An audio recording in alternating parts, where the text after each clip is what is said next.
So in the realm of weird NBA stories, we've got another one. Spencer Dinwiddie is going to allow fans to pick the team that he will play on at some point in the future, because Dinwiddie's contract is already set up to where you can invest in it, or at least maybe it is. I know he tried to do that. There's a chance that it got axed. I don't really remember. But that proved right there that Dinwiddie was thinking on a different level. And now he's allowing people to be able to choose what team he plays for in a few years. I mean, first off, just the act of this alone. Like, he's asking people to raise $24 million, which is the equivalent of 2,625 Bitcoin. If that's even how you would say that correctly, I don't know. I know nothing about cryptocurrency. And if that goal is reached, he will sign a 1-year contract with insert whatever team people would want him to go to. Now, there's already flaws in just this alone, because it's like, what if one person just donated? Is donated even the right word? I don't know. What if they just gave him $20 million bucks? Then that one person effectively can just choose wherever he goes. Like, how do I know it's not going to be some person who has connections to the Clippers or whatever, or the Lakers? Another thing is, because of this $24 million for one season, does that mean that Dinwiddie would sign a minimum contract with his team? I would imagine so it wouldn't really count against the team's cap at all. Well, then again, maybe he would still sign an actual contract with the team and be effectively doubling down on money. I don't know. There's probably so many logistics here that I'm messing up, but I just don't know. There's a chance I could have waited a few days and really seen other people's opinions on this, because I'm imagining if you don't know anything about cryptocurrency or whatever, you're not the person to talk to here. But I don't care. Whatever. We're just spitballing. It's a quarantine, pandemic, whatever. And this is what we got. This is where we are. We should have been watching the conference finals right now, but instead I'm talking about Spencer Dinwiddie's contract on GoFundMe of all places. Anyway, if we looked at Dinwiddie's deal with the Nets, which, by the way, how do the Nets feel about this? I mean, if you're a teammate of Spencer Dinwiddie's, how would you feel if he effectively said, you know what, decent chance I'm not going to be here soon? I mean, I guess fans could decide for him to stay in Brooklyn. That's if this goal is even hit, by the way. But I'd feel some type of way about that. Like, what the hell, man? You're telling me you don't, like, you're going to prioritize that over what we have going on here? I mean, don't get me wrong. You should 100% prioritize money if you're an NBA player, because you're only in the league for so many years and there's no guarantees between injuries and whatever else. So I'm not saying Dinwiddie should not go with the money, but I think it's a potentially negative thing to basically say to your teammates, the Brooklyn Nets are not my number one priority. And that's not to say that Dinwiddie's not going to play hard for them or whatever, but if he's already planning a way in which he can be gone and not just in like speculating free agency to his agent, then it's very different. And I just don't know if his teammates would love that. There's a chance that they wouldn't care at all. Because I mean, it's not as if players would think you're gonna be on the team forever, but still, I feel like I don't feel like I'm saying this as well as I'd like to, but I'd like to believe that you can kind of see what I'm getting at. So there's that. Would the Nets, are the Nets allowed to trade him? Like, what if they wanted to move him because of this, or they wanted to move him for any various reason? I mean, there's a chance that there's not going to be enough shots to go around once KD and Kyrie are back, and it's like, would the other team even want him? Because it's like, well, we know you're just going to leave to whatever team wins the thing, so there's that. There's also the fact that there's way more Laker fans than any other type of fan in the NBA, that and Knicks fans.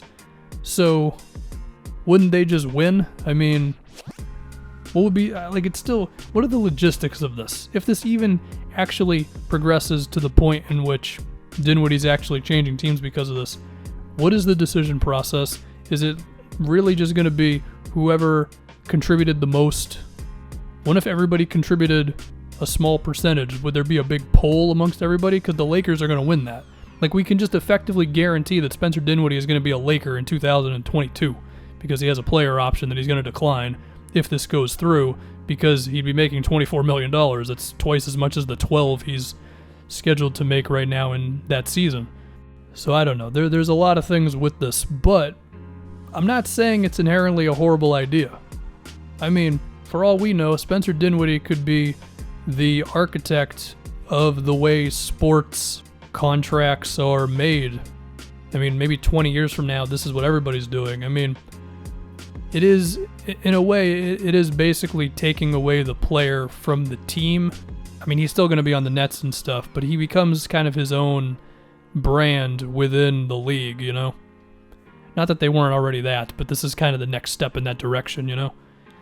And, you know, this creates so many other things. I mean, how would I know if... I'm sure Spencer Dinwiddie has a shoe deal or something.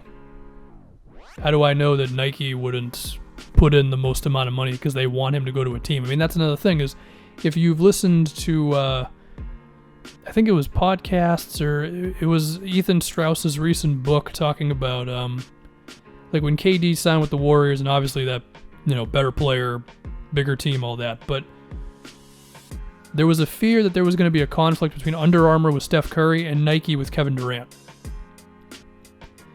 And that was just that example. And I've heard examples that don't really come out to the press like that, but it's this idea of the shoe companies are running the show behind the scenes more than we would really know.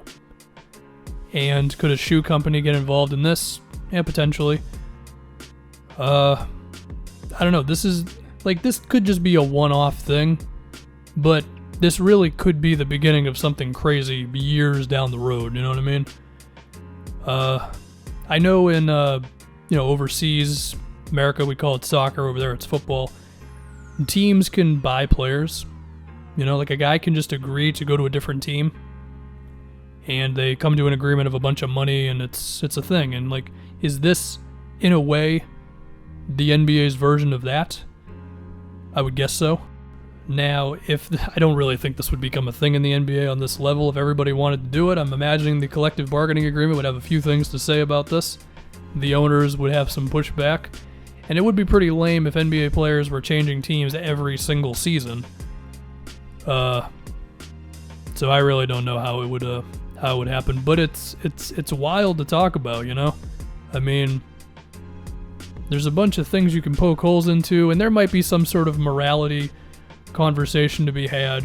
I mean, when I brought up the teammate thing earlier, I don't really think that's like a moral dilemma. I feel like that's just, somebody might be like, wait a minute, what? You're gonna leave?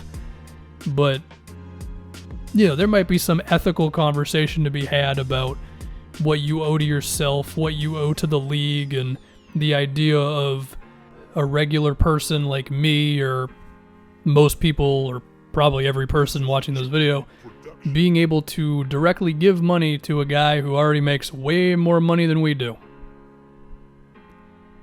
There's probably something to be said amongst all that. I don't know what the hell it is at the moment. I mean, I'm not going to give him any money, I know that much.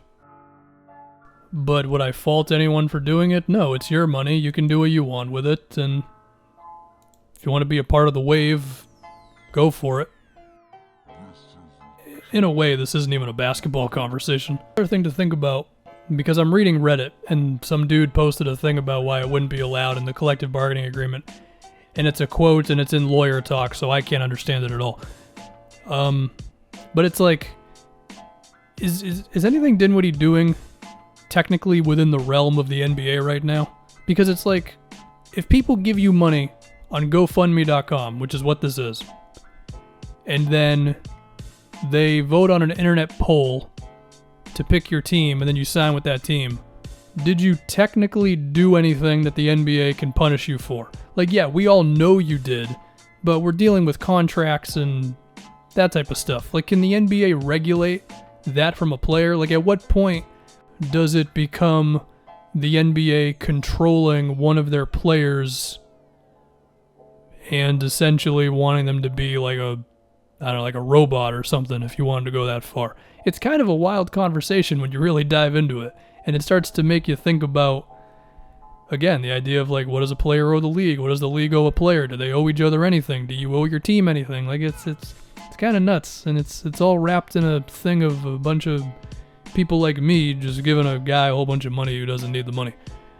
Who knows if this goes anywhere? I mean, it's $24 million, and I'm assuming you have until he declines his player option in a few years to get it to that point.